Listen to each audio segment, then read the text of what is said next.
What can a child's scribble tell us about the brain and about history?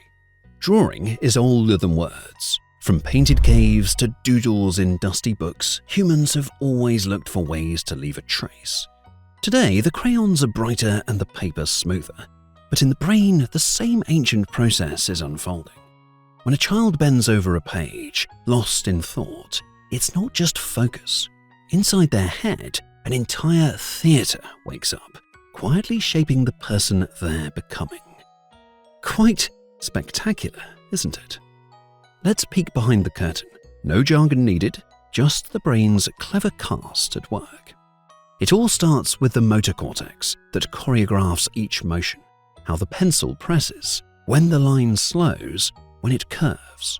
While the hand moves, the visual cortex translates imagination into shapes and colors, turning wandering ideas into something the eyes can follow.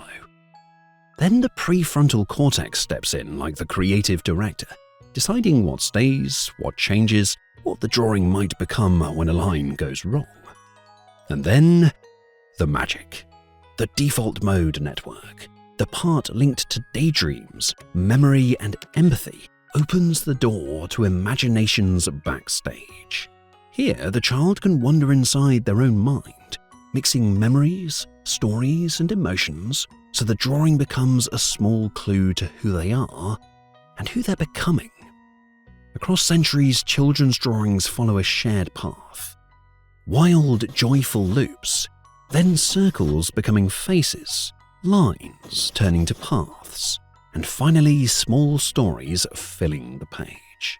Psychologists noticed something remarkable. As drawings grew more complex, so did a child's sense of time, relationships, and self. The page becomes a tiny laboratory where stories, fears, and hopes appear, shift, or vanish. Historians tucked these away like treasures, unaware they echoed the evolution of thought. Now your turn for some hands-on wonder. Grab a sheet of paper, invite a child or your inner kid, and ask, draw a feeling that's hard to name, like cozy or brave.